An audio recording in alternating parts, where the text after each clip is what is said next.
It's all good. That is a powerful accent you've got, Johnny. I mean, that reminds me of like a Big Brother, the narrator. It's almost like I'm half expecting you to narrate my breakfast in the morning. Like, I'm not going to do the accent because I don't want to get in trouble with the Geordies. But I mean, it's almost like Dear 43 in the Big Brother house. And Tom is anyway. talking about the birds. I say I'm not good at Geordie accents. Every time I try and do an That accent, went like Jamaican then. It did, didn't it? What's the difference? Oh dear. So that's Jamaicans, Geordies. Let me add that to the list, Bill. This list is getting bigger and bigger. So we fucked over Jamaica and Geordies. Have we done Scousers yet? Yes, you've done them numerous times. All right. Well, I'm going to do it again just in case. Done. We're slowly making our way around the globe, boys. We're living the dream. Welcome to the podcast, Johnny, where magical things happen. Anyway, I think we need to get into the initial question I want to ask you, Johnny, and that is it. When we invite guests onto our podcast, we have to send a link to their email. And when I received this email in my inbox, I was taken aback. So let's discuss drknockers1 at gmail.com. Where did that email come from? So it was it's from the Pink Panther movie. So he gets a phone call. What's his name? Clouseau, I think. He gets a phone call and he's like, "Oh, my email," and he goes, "Dr. Knockers1," and I thought, "Fuck it, that's it." So I take the E out of the knockers, and there you go. There's my email. Pretty decent email. But every time I've given it out, people have giggled when I've done it, and that's like the main thing at the end of the day. I was going to say, is that your professional email? Like, if you've ever got to send an email to like the army or just anything like the doctor, that you are Dr. Knockers 1. I am Dr. Knockers. I have bought a car from a Pucker Mercedes dealership, and I give him Dr. Knockers 1. I have bought a house and I give him Dr. Knockers 1. I've everything, mate. That's an absolute ball to do that, doesn't it? That is an absolute Chad move. Like, I don't need to get like a professional email address. I am Dr. Knockers, and you either deal with that or you can fuck off. So moving on from the email situation, Johnny, I want to go into something that Tom normally deals with. Oh, and fuck! that is, what have I done? Apparently you've got some conspiracy theories for us. We spoke offline, and you mentioned a couple of bangers. Gentlemen, you had my curiosity. Now you have my attention. Go for it. Wait, I'm not too sure about conspiracy, but I think the conspiracy. So UFOs aren't actually real. That's one of them. So it's not like, it's hard to explain. So imagine like all the governments sat in different cities, like you got the UK government, America, China. We won't talk about Korea or Russia or like that. But I reckon there's a sub. Baddies. That's it, yeah.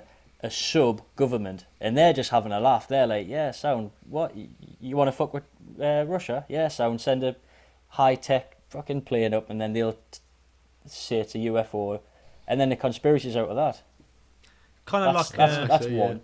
Basically, like a wind-up merchant. It's like tapping someone on the shoulder, and then when they turn, you say it was that fucker over there, and just for a giggle, just starting a third war for a giggle, really makes things a bit interesting. Yeah. Spice of life, If birds aren't real, then that can't be too far fetched, can like it? Spectre. I do believe that. Well, birds aren't real. Yeah. Well-known fact. That's the OG of conspiracy theories. I mean, You got any more for us, sir? You got any more conspiracies? What was the other one? Mermaids are real. Are real? Okay. 100% real. So it was on Google. It was on like the telly. Like David Attenborough's telling us about a starfish and all that, and he's like, only 5% of the ocean has been like looked into. Okay, yeah. So there's 5%. So there's 95% of the ocean where no one's been. So you can't say mermaids aren't real if you haven't seen all the ocean realistically. And we're actually finding like loads of different species all the time in the ocean because it's just so vast and unexplored. I mean, look at the Mariana Trench. I need to call it the Marinara Trench then, So I've got meatballs on my mind. It's not The meatball meatball marinara sub. trench, yeah. A sub, Bill. I see what you did there. A pun. A sub to get to the marinara trench. But yeah, I mean, Wasn't intended. there's fucking loads of like unseen shit in there. So there could be mermaids in there. I mean, they could be the ones making the UFOs for all we know, and they're just launching exactly. them out of their subs. Yeah, fuckers. Mermaids are dicks, shit stirrers. Exactly. Mermaids My thoughts are exact- shit stirrers, and that's a But new T-shirt. have you seen that movie, The Meg, with Jason Statham? Based on a true story, I've not seen that. Yeah. With the big so shark. they go to they go to the trench, and they're like, wait, it's either the floor or it's like a layer of fog over another seabed. They go through, and there it is, another seabed. So I think that could be another conspiracy as well. That trench. This goes hand in hand with my hollow Earth theory. Yeah. Oh, not this. What episode was that? That was ages ago, wasn't it? But like that, yeah.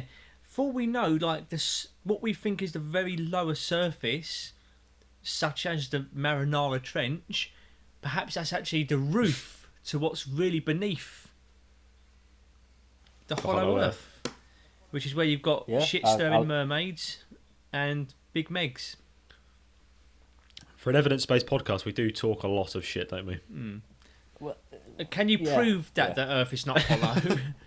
No, I don't think you can. Well, I think there's... No, you can't. Here we go, all right. You got it? If we'd carried on, I would definitely have needed a drink, such as my Cannonball Coffee Rum, of which you can use our 10% discount code, Train Primal, 10 in numericals. I'll save this, you though. fucked up, Tom. Tom, mate, you fucked it. What's the code now? It's just Primal 10. You had a What train did I at the call start. it? You said Train Primal 10. As I said, Primal... Fuck. I haven't been drinking it yet. Oh no. I should have said the opposite. I should have said I have been drinking it. Edit this. Please edit it. Nah. Leave it in. You get to realise that how much it fucks you up. It completely ruins your promotions. That's a great selling point. Fucks you up. Yeah. What's our discount code? Primal 10. That's the one, numericals. Okay. Just change it. I'll be happy to change it to Marinara 10, to be honest with you. It's more catchy. Oh yes. Drop him a DM. Use our discount I'll tell you code what, Shit Stirring Mermaids. Shit stirring mermaids. That'd be a great one, wouldn't it? I'll tell you what, this has been a very classic Chat Shit Get Fit intro, hasn't it? Conspiracy theories and total shithousery and... But yeah, I did a strongman competition, which, you know, at the time it was really good. You know, we were flipping like 200 kilo tyres and Atlas stones. I think there was a Land Rover pull. all the crazy stuff, like... Yeah, all that stuff. Because at the time I was doing CrossFit, so I thought, you know, I'm pretty strong for my size. I'm quite fit overall, so I thought, yeah, I'll do strongman. It should be fine. Did it all. Happy days. I think this is where my memory gets a bit hazy. I think 3 days after, it felt like I was on a boat rocking side to side, like I couldn't walk in a straight line. The lights really hurt my eyes, so I had to wear sunglasses. I didn't eat, I didn't drink, I didn't go to the toilet. It's like all that sort of stuff. Like my left side was lots of red flags all just started appearing at once. Yeah. It was left side was it wasn't tingling, it wasn't weak. It was just I could feel it wasn't right. So I went to the med centre, and they're like, oh well, you know, we can't scan you, but we'll keep obs on you. So I was in there for a day or two, which wasn't too bad. Went back to the room because I was living on camp, and it got to the point where my head, imagine a balloon getting blown up, and it's just about to pop. You can see that it's just gonna go fucking bang. Imagine that just in your head, and it was just pressure. Unbelievable pressure. I was in tears most of the night because I was like, I can't sleep, I can't take painkillers, I can't. So I rang the sergeant. I was like, look, I need help. So he came and he's like, guess where you're going? So he sent us to Swindon Hospital. So the paramedics came, they pulled us out and all that. So I went to the hospital and they did a scan on my head, and they clear as day, like I wouldn't say a tennis ball, a golf ball size shadow in my brain on the lower right side. And they were like, "You've had a stroke." I was like, "What?" I was like, I was, how old was I? 23, 24? I would say 23. So young, isn't it, as well, to be like... Yeah. Like 23, they're like, "You had a stroke." I was like, "Haha, nice. Where's the doctor?" He's like, "No, you've had a stroke." I was like, "Oh, fuck." So from there, I got into bed, and I don't remember the first 3 days.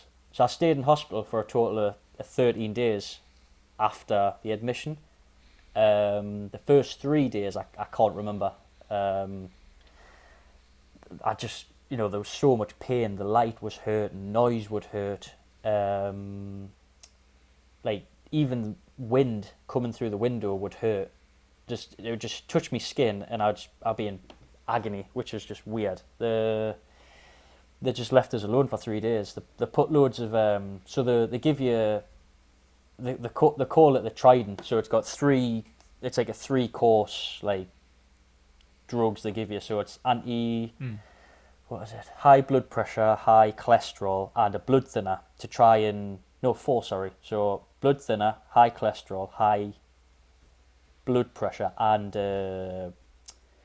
what's the word? It's like a clot disintegrator or dissolver type thing. It like breaks that sounds down. intense. It was horrible. So a bit of a cocktail, really, wasn't it? Jesus Christ. Pretty much, but I had what was it? I think at one point I had each arm in each hand. I had a tube going in. Yeah. So That's horrible. It was brutal. 23 for that is so ridiculously young. I mean, my bias is when I think of stroke, I tend to think of like the elderly, the more vulnerable, and I think I'm willing to kind of like take the liberty here and assume that I think most people would kind of assume that as well. But obviously, it's just not the case. It could just strike anyone, and at the age of 23, I mean, that must have just been like. Yeah, you kind of said it. It was just such a shock, unbelievable. You don't think of a 23-year-old soldier getting a stroke. Yeah, a soldier of all people. Yeah, like, it's exactly. Crazy. It's horrendous. It's. I mean, even the nurses were like, "You are the youngest we have ever had on the ward." I was like, "Really?" He's like, "Yeah." He's like, "The closest person to you is 38." I was like, "Oh." Day 4 was, a little bit better. It's a bit scatty here and there because, I'm not gonna lie, I was drugged up to the tilt. I mean, I couldn't remember my name at one point. But they slowly introduced. It wasn't so much physio. She was a physio, but she was like, "Right, we're going for a walk." I was like, I can't. She's like, "Well, when was the last time you were out of bed?" I was like, I can't remember. So. My dad picked us out of bed like I was a baby again, and he's like, "Right, we're gonna stand up and stuff like that." So that's when I broke. To be fair, like my dad picking us back up, and he's like, "Right, we're gonna walk again." I was like, "Oh, right, here we go." Just like the physical part wasn't the hardest for me. It was the mental part. Like, I couldn't remember anyone's name. Worst part. I like the stroke, sound. I'll have another one, doesn't bother us. The worst part of it was my wife at the time. She brought my daughter, who was about 1, 2-ish, and put her on the floor, and she crawled towards us, and I didn't know who she was. I didn't recognise my daughter. That's fucking horrible, isn't it? It's hard to like put into words, but she's crawling towards us, all happy, like, "Oh my god," like she recognises me, and I'm like, "Who's that?" Stranger, yeah. Yeah, it's like, is that yours? And it's like, "Well, no, it's yours as well." I'm like, "Oh, right." But like, remember, like the lads, top notch them. I mean, I think I had a minibus come to see us. A minibus full of soldiers in a hospital is just carnage at the end of the day. Yeah, I can imagine. they pulled us out straight away. They're like, right, wheelchair, we're going for a walk. Sat outside for about 3-4 hours, just having, I was remembering people's name, and I mean that was probably the hardest bit, the mental side. But yeah, 13 days. 13 days ticked over. I ticked the boxes. He's like, yeah, he's done the tests. So like walking upstairs, downstairs. I had to make toast and a cup of tea just to prove that I still could, which is a bit weird. So I got out Headley Court on my daughter's birthday actually, which was quite. I think I got home on the day before her birthday, and I made her a toy box in the wood shop, because they do that for rehab as well. You just build whatever you want, and they're like, yeah, sound, crack on.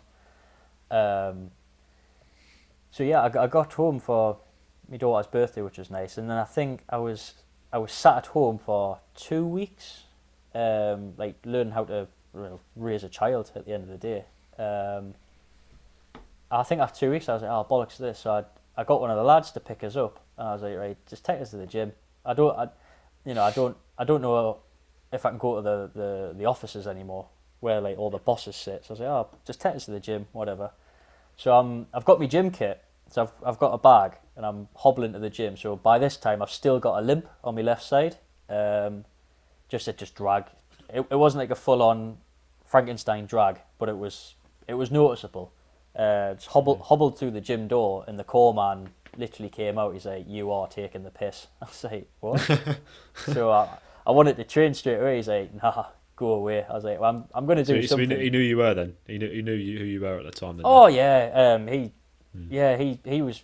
I worked for him about 2 years before the stroke, and he's just. Oh, he was okay, so he knew, yeah. Yeah. So he was like, "Get the fuck out!" Basically, like he goes, "What are you doing here, you lunatic?" Pretty much. I walked in, everyone's like, "Oh fuck it, fucking hell, Robbo, you're back!" I was getting hugs off people, and I didn't know who they were at the time. And he just walks out of his office, and he's like, "No, just fuck no." This is a health and safety nightmare. Yeah, that's. Yeah, the risk assessments going through his head. Fuck me. Honestly, it was brutal. But he did let us train. However, the lads were on a 15-minute rotation, so every 15 minutes they came up and checked on us that I was still alive, basically, which was quite funny. And that went on for about a few months until they were like, "Yeah, you're fine," type thing. But and then I got into the gym and then slowly built myself back up, really. But yeah. At what point did you decide, look, I'm going to start doing challenges? Because obviously it sounds like you had to do quite a lot even just to do a basic squat. At what point did you think, you know what, I'm going to start doing stuff which is not normal? You're going to laugh. Because I've done that many, and I wrote it down because that was one of the questions, like, what your challenge is. I was like, right, I don't want to get it wrong, so I'll do it in order. So I right. Closest to the stroke to present. And I was the gym was okay, but CrossFit helped a lot because CrossFit's like multi movements, like a snatch and a clean and jerk, everything. Yeah. And that single-handedly saved my rehab because.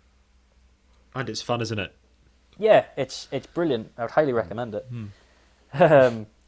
And the first challenge or first goal that I set. So I had the stroke in June. Was it July or June? Well, it was a month with a J in it. We'll say June. June 7, 2017. My first competition / challenge was 19th of November 2017. Blimey. So what's that? That's pretty soon. That's pretty soon. It is, yeah. 4 or 5 months. Yeah. Wow. I mean, that's a very quick. I mean, obviously you wouldn't have been at peak performance level, but I mean, did you manage to get through it all right? I mean, did you manage to sort of, or did you sort of have any issues or?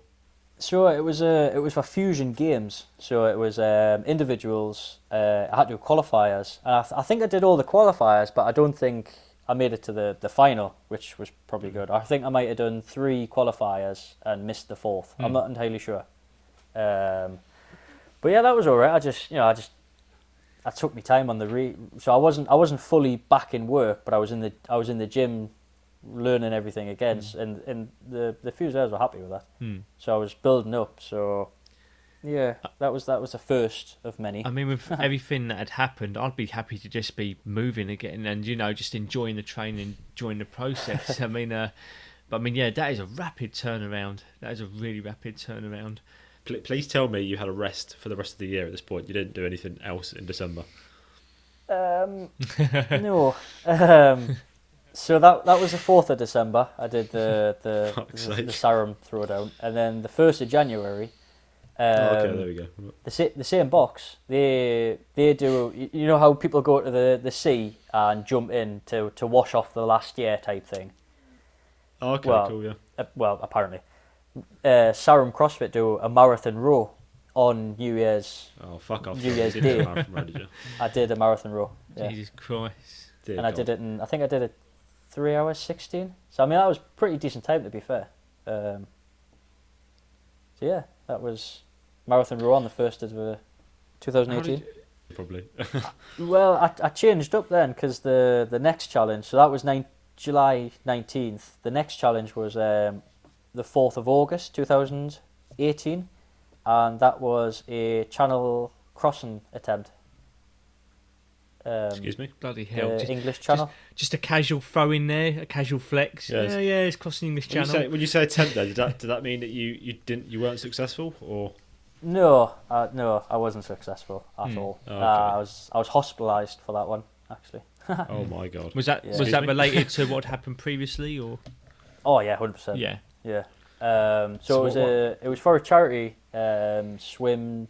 It was weird. It was like swim kayak. I don't know if that's how you say it, but that's how it was. It was kayak, but with a T instead of a K. So okay. I must be. And there was a 6-man team. So there was me, 2 blokes, and 3 women. So it was a good team. You know, we did the prelim swims, which was I think we went to the Cotswolds and did a 2-hour swim at 3 a.m. just to get used to swimming in the dark and the cold. This is all in trunks, by the way. Yeah. Yeah, it was brutal. Knocking on the window and he's like, "You need to swim." I was like, "Oh my god!" But it's all in trunks, no wetsuits or anything. So I'm literally in speedos at that point, which was brutal. It was really cold. I feel like I need to turn my heating up just listening to this. Yeah.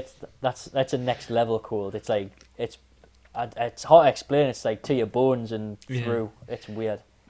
And then after the shielding, I got back into work. I think I got back into work September 2020, and then they give us me letter to say you're having surgery. I was like, oh, I've actually got it. So they decided I'm getting surgery, and the army being the army, they thought, yeah, sound. We'll give it to you on Friday the 13th of November. I was like, great, that's an omen. Fucking hell. You can't write that, can you? Jesus. No, I was like, that's a mistake. I rang them up there. No, we've got you in for 13th November. I was like, all right, sound cool.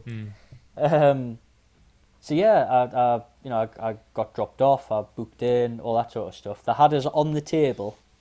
What time was it? I think they had us on the table about 9 o'clock to do the heart surgery. Now with COVID, it gets transferred through coughing and like spit and sneezing and stuff like that. So yeah, the decision was made to not put us under anaesthetic. So I was 100% awake for heart surgery. Did they go in through your chest or? No, so it was through my leg. It was through my femoral, and then they just followed the femoral all the way up to my heart. But that was I wouldn't say bad, but I wouldn't say good. It was weird. It was literally someone's playing with your heart. I mean, so he went through my leg. So I always say it, and some people get it, some people don't. So you have to make the incision into the artery. So imagine a chicken breast, like just on the table, and you've got a blunt knife.